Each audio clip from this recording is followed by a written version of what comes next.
Hello everyone, welcome back to my YouTube channel Rashmi sparkle life. स्वागत है आप सभी का मेरे चैनल रश्मि स्पार्कल लाइफ में। सो गाइस, आप देख सकते हैं कि मैं रेडी हो चुकी हूँ फॉर दिवाली। तो आपको फुल लुक लास्ट में दिखाएंगे। अभी फ़िलहाल लेट हो रहा है तो जल्दी से पूजा कर लेते हैं। पूजा की तैयारी लगभग हो चुकी है, फिर भी कुछ ना कुछ तो बाकी रह ही गया है। तो पूजा करने के बाद फिर आपसे मिलते हैं और आपको दिखाते हैं सारी चीज़ें। तो गाइज़, जैसा कि इसके पहले वीडियो में आपने देखा होगा कि चौक रेडी था। यहाँ पे मैं केले के पत्ते से ऐसा मंडप जैसा बना रही हूँ, क्योंकि पत्ते बहुत छोटे हैं तो सिर्फ ऐसे रख दे रही हूँ मैं। अगर बड़े होते तो फिर हम चारों तरफ से बांधे होते इसको। और लगभग ये रेडी है। और उसके बाद अब हम आपको दिखाएंगे कि ये पूरा इतना तो रेडी है, चौक वगैरह। तो फ्रेंड्स, आपको दिखाते हैं कि लगभग पूजा की तैयारी हो चुकी है। मैं आपको दिखा देती हूँ और कुछ चीज़ें बच गई है। फ्रेंड्स, आप देख सकते हैं कि यहाँ पर जो पकवान बना था ये वो है मीठा वाला, जो खुरमी बोलते हैं हमारे यहाँ। ये गोंद का लड्डू है और ये नमकीन है और ये लाई कहते हैं इसे हमारे यहाँ। और ये मुर्रा है, ये मेन प्रसाद होता है। ये कमलगट्टा है, ये बताशा है और ये खीर बनी है मीठे में। और ये यहाँ पे प्रसाद में यहाँ पे हमने फल में केला और सेब रखा है और एक दो फ्रूट अभी उस साइड रखा हुआ है। और ये कमल का फूल है, ये अगरबत्ती रखी हुई थी यहाँ पे। और अब हम यहाँ पे बैठाएंगे कलश। तो कलश बस पानी भरा रहा है, उसके बाद हो जाएगा। और यहाँ पे ये माला हमारी रेडी है और इसमें कुछ फूल भी है, वो भी है। तो कुछ फूल रखेंगे और कुछ माला रखेंगे। मैंने अब अपने बंसी को, अपने लड्डू गोपाल जी को भी यहाँ पे ले आया पूजा के लिए, क्योंकि इनकी पूजा तो होनी ही है। और ये गणेश जी छुप गए हैं। तो फ्रेंड्स, ये पानी है, शुद्ध जल है। और ये यहाँ पे हम डाल रहे हैं कलश के लिए पत्ते आम की। तो फ्रेंड्स, इस तरह से हमारा कलश जो है वो रेडी हो गया है। और यहाँ पे हमने दिया वगैरह जला दिया है। और ये एक दिया हम ऊपर भगवान की अलमारी में रखेंगे। ये बीच वाली अलमारी है, इसके ऊपर एक और अलमारी है, यहाँ पे सब भगवान है। और ये वाली जो अलमारी आप देख रहे हैं, ये हमारे बाबा साहब जी विराजमान हैं। और यहाँ पे अब पूजा हमने स्टार्ट कर दी है। हल्दी कुमकुम और अक्षत से यहाँ पे मैं सबसे पहले लक्ष्मी, गणेश जी और सरस्वती माता जी की पूजा करूँगी।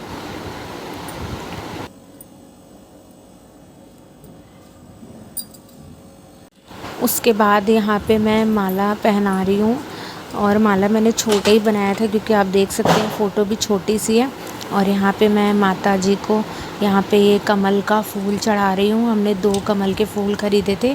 एक ऊपर वाली लक्ष्मी माता की फ़ोटो में चढ़ाया हमने, और एक नीचे जो हमने चौक बैठाया है वहाँ पे माता जी को कमल का फूल चढ़ाया। और फ्रेंड्स, यहाँ पर मैं ये कमल गट्टा चढ़ा रही हूँ लक्ष्मी माता जी को, जो कि इनको ये सारी चीज़ें बहुत प्रिय है, इसलिए ये सारी चीज़ें हमने ख़रीद के लाया हुआ था। और मेरे लड्डू गोपाल जी की भी पूजा हो गई है। यहाँ पे अब हम फ्रूट्स चढ़ा रहे हैं, माता जी को टच करके नीचे रख दे रहे हैं। यहाँ पे मैंने अपने लड्डू गोपाल जी को भोग लगाया फ्रूट्स का।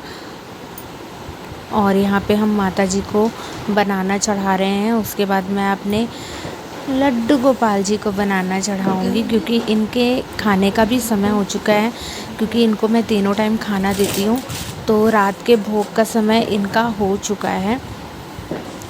तो पहले माता जी को सारा फ्रूट चढ़ाने के बाद और सारा प्रसाद चढ़ाने के बाद मैं फिर अपने लड्डू गोपाल जी को खाना खिला दूँगी, पानी वगैरह पिला के मुँह वगैरह पोंछ दूँगी। तो यहाँ पे मैंने टच करके रख दिया है नीचे, क्योंकि अब वहाँ पे जगह नहीं बची है। ये खीर है, ये भी मैंने टच करके यहाँ पे रख दिया नीचे। और यहाँ पे हम नमकीन चढ़ा रहे हैं। जितना भी पकवान घर पे बना था सारी चीज़ें हम माता जी को चढ़ाएंगे पहले। और अभी तक ये सारी चीज़ें जूठी नहीं हुई थी, मतलब कल से बन गया है, बट हमने इसे अभी तक खाया नहीं था। तो ये हो गया सारा चीज़ जो भी था हमारे घर में, हमने माता जी को चढ़ाया।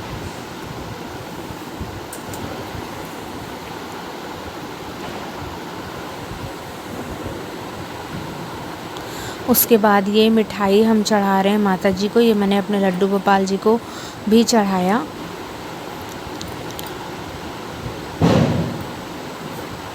और इनके खाने का समय हो गया, जैसा कि मैंने बताया कि इनका डिनर टाइम हो गया है, तो मैं इनको खिला दूँगी इसी लगातार, क्योंकि अब टाइम तो हो ही गया, तो अलग से क्या टाइम निकालना। ये मैंने इनको खिला दिया। और इनकी ग्लास में इनका पानी है, तो ये मैं इन्हें पिला दूँगी। और पानी पिलाने के बाद मैं इनका मुंह पोंछती हूँ हमेशा से, जैसा कि हैबिट है, तो करते हैं, अपनी तसल्ली लगती है कि हाँ ठीक है करके। तो ये मैंने मुंह पोंछ दिया, आप देख सकते हैं मैं इनका मुंह पोंछ रही हूँ। और इनकी टोपी गिर गई थी, तो इनकी टोपी को मैंने ठीक कर दिया। और अब सोने की चीज़, मतलब गोल्ड की भी चीज़ चढ़ाते हैं, ऐसा हमने सुना है और ऐसा बोलते भी हैं माता जी को।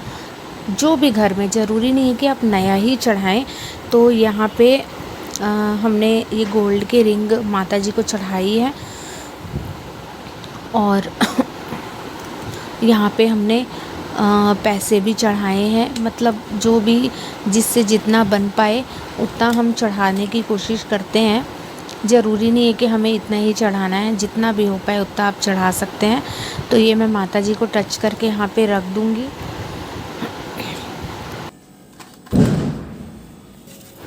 और फ्रेंड्स, अब आप देखिए कि ये हमने क्या लाया है, धान का, आई डोंट नो क्या बोलते हैं इसे, तो हमने उसे लेके आया। उसकी पूजा वूजा भी हम कर दिए हैं। और यहाँ पे आप माता को देख सकते हैं, माता जी का सारा पूजा का सामान और सारी चीज़ें बहुत ही प्यारी लग रही है। बस थोड़ी देर में हमारी कथा स्टार्ट हो जाने वाली है। तो यहाँ पर मैं अपनी मम्मी से दीपावली व्रत की बुक मांग रही थी, तो यहाँ पे मम्मी ने व्रत कथा की बुक दे दी है मुझे। और अब हम यहाँ पे बुक पढ़ना स्टार्ट करेंगे। कथा। एक बार शौनकादि ऋषियों ने सनत कुमार जी से पूछा, भगवान दीप मालिकोत्सव के अवसर पर श्री लक्ष्मी जी के साथ साथ अन्य देवी देवताओं का पूजन क्यों किया जाता है, जबकि दीपावली का पर्व विशेषता लक्ष्मी पूजन का है। ऋषियों की इसी शंका को सुनकर सनत कुमार जी कहने लगे, हे ऋषियों, जब दैत्यराज बलि ने अपने भुजबल से अनेक देवताओं को बंदी बना लिया, तो कार्तिक अमावस्या के दिन स्वयं विष्णु भगवान ने वामन रूप धारण करके उसे बांध लिया और समस्त बंदी बनाए गए देवताओं को कारागार से मुक्त करा दिया। कारागार से मुक्त होकर सभी प्रमुख देवों ने क्षीर सागर में लक्ष्मी सहित विश्राम किया। इसी कारण दीपावली के दिन लक्ष्मी पूजन के साथ साथ अन्य देवताओं के भी पूजन व शयन की व्यवस्था करनी चाहिए। ऐसा करने से लक्ष्मी अन्य देवताओं के साथ वहीं विश्राम करेंगी। लक्ष्मी जी तथा देवताओं के शयन के लिए ऐसी शैया बिछानी चाहिए जिसको किसी प्राणी के लिए प्रयोग न किया गया हो।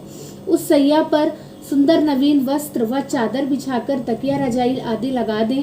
तत्पश्चात सुगंधित कमल पुष्प भी शैया पर बिछाएं, क्योंकि लक्ष्मी जी का निवास प्रायः कमल में रहता है। हे ऋषियों, इसी प्रकार विधि पूर्वक श्रद्धा युक्त होकर देवताओं व भगवती लक्ष्मी जी के पूजन से वे स्थायी निवास करती हैं।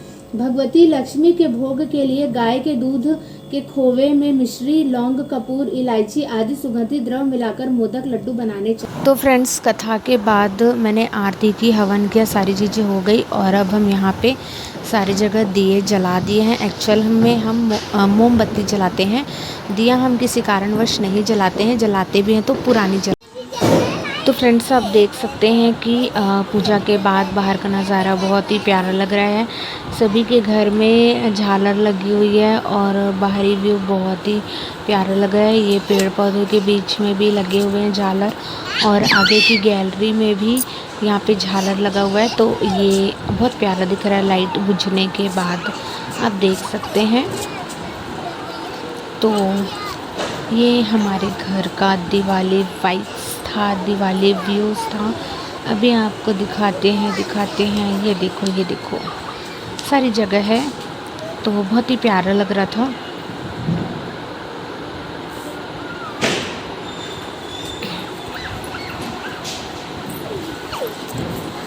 और फिर ये हमने अपने मेन गेट के सामने में भी ऊपर में लगा दिया था, तो इससे और भी अच्छा दिख रहा था, मतलब साइड में, तो चारों तरफ से बहुत ही अच्छा दिख रहा था। सो फाइनली आप सबका वेट ओवर करा देते हैं। ये मेरा दिवाली लुक है फाइनल। बहुत ज़्यादा तो रेडी नहीं हुई थी, बट ठीक ठाक था। तो फ्रेंड्स, अब फाइनली व्लॉग को यहाँ पर एंड करते हैं। और आप लोगों की दिवाली कैसी रही और आप लोगों ने अपनी दिवाली कैसे मनाई, किसके साथ मनाई, तो आप ये सारी बातें कमेंट बॉक्स में ज़रूर बताएं। Thank you.